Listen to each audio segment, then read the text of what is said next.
नमस्कार, मेरा नाम है नवोदित तिवारी और आप देख रहे हैं स्टॉक वाणी रिसर्च यानी कि ज्ञानस्य परमो धनः, जहां पे हम बिलीव करते हैं कि नॉलेज ही सबसे बड़ा वेल्थ है। लेकिन आज किस बारे में बात होने वाली है? आज बात होने वाली है इंडिया के मार्केट के लगातार करेक्शन पे कि आखिर ये गिरावट थमने कब वाली है। दूसरी सबसे बड़ी समस्या जो सामने निकल करके आ रही है वो आ रही है हमारे इंडिया की कंपनीज के वीक नंबर्स। तीसरी समस्या आ रही है चाइना में लगातार स्टिमुलस, और चौथा जियोपॉलिटिकल टेंशन, और पांचवा जो एक और नया इनपुट चल रहा है मार्केट में वो है यूएस के इलेक्शंस। इन पांचों ही चीजों पर थोड़ी थोड़ी बातचीत करेंगे और समझने की कोशिश करेंगे कि ये कितना इम्पैक्ट कर रही है हमारे इंडियन मार्केट्स को और कब तक ये स्थिति में सुधार हमें देखने को मिल सकती है। अब इस पूरी कहानी को समझने से पहले मैं आपको बता दूं कि मैं एक सेबी रजिस्टर्ड रिसर्च एनालिस्ट हूं और हमारे द्वारा बताए गए इन्वेस्टमेंट की सलाह भी आपको ये गारंटी नहीं देती है कि ये 100% सही होंगे, और ये डिस्क्लेमर हमें सेबी की तरफ से देना बहुत ज़्यादा ज़रूरी हो जाता है। अब बात करते हैं इंडियन स्टॉक मार्केट की और सबसे पहले शुरुआत करते हैं एफआईआई के सेलिंग फिगर से।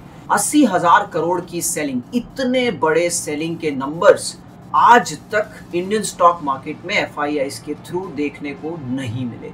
आखिरी बार इतना बड़ा जो सेलिंग फिगर हमको देखने को मिला था वो मिला था मार्च 2020 में, और तब इंडिया का स्टॉक मार्केट लगभग 40% से करेक्ट कर गया था। लेकिन इस बार वो हालात नहीं है। इस बार हमारे म्यूचुअल फंड्स स्टैंडिंग टॉल, आप एक तरह से बोल सकते हैं, बहुत बेहतर तरीके से खड़े दिखाई देते हैं, जो लगातार एफआईआई की सेलिंग को ऑफसेट करते हुए दिखाई दे रहे हैं। लगातार रिटेलर का बढ़ता पार्टिसिपेशन म्यूचुअल फंड्स में एक तरह से हमारे मार्केट्स को बड़ा करेक्शन लेने हमेशा बचाता आया है। लेकिन क्या ये भी एक बड़ी प्रॉब्लम है? शायद इसे दो तरीके से देखना चाहिए कि लगातार बढ़ते रिटेलर के पार्टिसिपेशन के कारण से मार्केट में जो शॉक आना चाहिए वो कई बार नहीं आ पाता है। तो म्यूचुअल फंड्स की लगातार बाइंग या रिटेलर का लगातार पार्टिसिपेशन एक तरह से वरदान तो है ही, लेकिन ये कभी ना कभी अभिशाप का रूप भी ले सकता है, क्योंकि एक्चुअली आप जब भी इतना बड़ा लिक्विडिटी मार्केट में आता हुआ देखते हैं तो कहीं ना कहीं ये शॉक एब्जॉर्बर की तरह काम करता हुआ दिखाई देता है। यानी कि मार्केट गिरना चाहता है 10%, लेकिन अगर उसको लिक्विडिटी मिल जाती है तो शायद मार्केट 5% ही गिर करके अपनी डाउनफॉल को रोक देता है।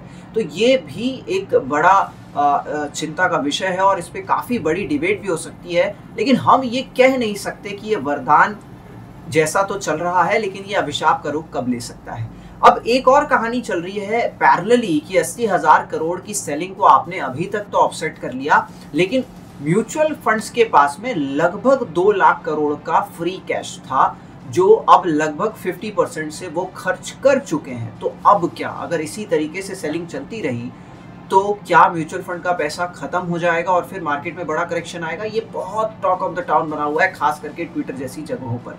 तो मैं आपको एक पिक्चर क्लियर कर दूं कि DIIs जो होते हैं उसमें इंश्योरेंस कंपनीज भी है, उसमें हमारे यहाँ की सबसे बड़ी कंपनी जो आज के समय में इतना बड़ा पैसा मैनेज करती है, जो पाकिस्तान के GDP का 2x है, यानी कि उस कंपनी का नाम है लाइफ इंश्योरेंस कॉर्पोरेशन, और उसके कैश लेवल्स को अगर मैं आपको बताऊं तो उसके पास में $800 बिलियन का कैश है, जो आखिरी डेटा मैंने पढ़ा था।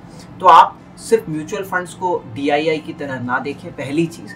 उसके बाद में LIC है, हमारे यहाँ पर और भी इंश्योरेंस कंपनी है, प्राइवेट इंश्योरेंस कंपनीज हैं, उनके पास में भी कैश होते हैं, वो भी स्टॉक मार्केट को टैप करते हैं। और फिर म्यूचुअल फंड्स अपने आप में एक चीज़ है, और म्यूचुअल फंड्स में हर महीने इक्विटी में जो इन्फ्लो आता है वो 30 से 40,000 करोड़ का इन्फ्लो आता है, तो वो भी एक बड़ा नंबर है। फिर रिटेलर डायरेक्ट पार्टिसिपेशन करता है, वो अपने आप में एक बड़ा नंबर है। तो आप सिर्फ और सिर्फ म्यूचुअल फंड्स के कैश लेवल को देख करके ये डिसाइड मत करने लग जाइए कि म्यूचुअल फंड्स का पैसा खत्म होने वाला है और मार्केट में एक बड़ी गिरावट आ जाएगी। दूसरी बात कि चाइना का जो स्टिमुलस आ रहा है लगातार, जिसके कारण से बार बार ये लग रहा है कि चाइना में पूरा पैसा शिफ्ट हो रहा है, तो पूरा पैसा चाइना शिफ्ट नहीं होने वाला। आप इसको इस तरीके से देख सकते हैं कि कंपनी है जो बहुत बेहतर परफॉर्म कर रही है और एक कंपनी है जिसमें एक रिवाइवल की उम्मीद है। तो क्या मेरे पास में अगर 1 लाख रुपए है तो मैं पूरा पैसा इस बढ़ती कंपनी से निकाल करके सीधे तरीके से उस कंपनी में लगा दूंगा जो एक रिवाइवल लेने के वर्ष पर है? नहीं, शायद मैं अपना 50% पैसा इसमें लगाऊं, 50 इसमें लगाऊं, या 30% पैसा इस वाले ग्रोथ रिवाइवल वाले जो घूमने वाला है उस शेयर में लगाऊं, और बचा हुआ 70% पैसा उस कंपनी में लगा करके रखूं जहां पर मुझे अभी भी ग्रोथ दिखाई पड़ रही है। तो ये जो ग्रोथ वाली जो कंपनी है ना, ये इंडिया है, और ये जो रिवाइवल ले सकती है ऐसी जो कंपनी है ये है चाइना। तो आप पूरा पैसा एफआईआई का चाइना में जाता हुआ नहीं देख सकते। तो कहीं ना कहीं ज़्यादा से ज़्यादा आप ये बोल सकते हैं कि 40, 50, 60% की जो सेल ऑफ एफआईआई की हमको देखनी थी वो हो चुकी है, और बचा हुआ जो 30-40% है वो अब भी हो सकता है, वो नवंबर तक आपको देखने को मिल सकता है। अब तीसरा जो बड़ा फैक्टर जो मुझे लग रहा है खास करके, वो है आपका यूएस का इलेक्शन। यूएस के इलेक्शन में पहले जहां पर पे बाइडेन की ही वापस से गवर्नमेंट बनती हुई दिखाई दे रही थी, वहां पर पे एक चेंज आया है।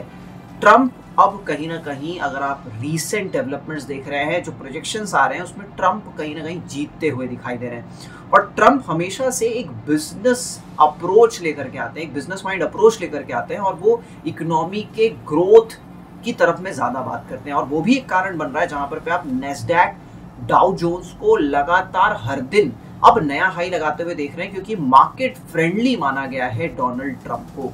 तो ये भी एक कारण है कि एफआईआईज अभी इंडिया के मार्केट के कंपैरेटिवली अपने खुद के देश के मार्केट को काफी ज्यादा कंफर्टेबल समझ रहे हैं, और ये भी एक कारण बन रहा है जिसके कारण से एफआईआई की लगातार हमको एग्जिट्स या सेल ऑफ देखने को मिल रही है। तो ये समस्या जो है ये लगभग आप मान के चलिए कि नवंबर तक आपको देखने को मिल सकती है, जहां पर पे आपके जियोपॉलिटिकल टेंशंस भी थोड़े ईज होंगे, आपके अमेरिका के इलेक्शन रिजल्ट्स भी देखने को मिल जाएंगे।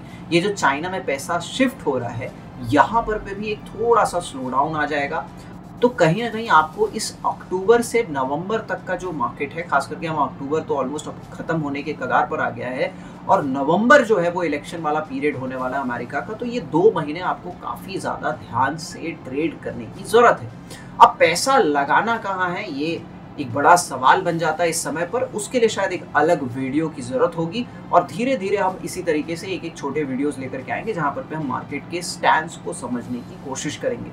टेक्निकल चार्ट्स पर मार्केट कहीं ना कहीं 24,500 के लेवल को डिफेंड करता हुआ दिखाई दिया, और ये लेवल जब तक बच रहा है सारी चीज़ें ठीक दिखाई पड़ती हैं। इस लेवल के टूट जाने पर एक बड़ी गिरावट फिर से मार्केट में संभव है, और वो हो सकता है हमको नवंबर में होता हुआ दिखाई दे। लेकिन ये तभी होगा जब ये जो रीसेंट लोज लगे हैं 24,500 की, ये आपको टूटते हुए दिखाई देंगे। बेटर डिटेल टेक्निकल एनालिसिस का वीडियो भी हम जल्दी प्लान करेंगे, लेकिन जो बात जरूरी थी वो मैंने आप तक पहुंचाने की कोशिश करी है। बात का मैंने आपको क्लियर कट बताया है, और ये एक बात जो मैं जाते जाते बहुत फॉर्मली कहना चाहूंगा कि कृपया एफआईआई के सेलिंग फिगर्स को उस तरीके से मत देखिए जिस तरीके से आपको ये ट्विटर वाले लोग या इन्फ्लुएंसर्स दिखाना चाह रहे हैं। इतना आसान नहीं होता कि एकाएक हम इसी तरीके से इतने बड़े मैग्नीट्यूड की सेलिंग लगातार होते हुए दिखाई देंगे। और डीआईआई केवल म्यूचुअल फंड से नहीं बनता है, डीआईआई में पेंशन फंड्स भी आते हैं जिसका नाम एलआईसी है, और बहुत सारी इंश्योरेंस कंपनीज भी इंडिया में जो कि भी आपके डीआईआईस की तरह एक्ट करती हुई दिखाई देती है। तो ये था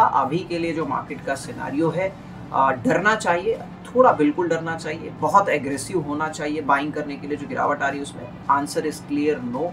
आप थोड़ा थोड़ा करके खरीदिए और थोड़ा सा मार्केट को कंफर्टेबल होने दीजिए। अभी तक हमने एक भी ग्रीन बार नहीं देखा है, अगर हम फ्राइडे के मार्केट को हटा दे तो थोड़ा सा मार्केट में स्टेबिलिटी आने दीजिए। एफआईआई के सेलिंग फिगर्स को थोड़ा कंट्रोल में आने दीजिए, और उसके बाद फिर आप शायद बेहतर तरीके से इन्वेस्टमेंट के डिसीजंस ले सकते हैं। ट्रेडिंग लाइट साइड में करिए, और उसके बाद की जो आगे कहानी है वो डेफिनेटली मैं डिकोड करने की कोशिश करूंगा। तब तक के लिए अपना ख्याल रखें, अपने हेल्थ का भी और वेल्थ का भी। Thank you so much for watching this video and do take care of yourself.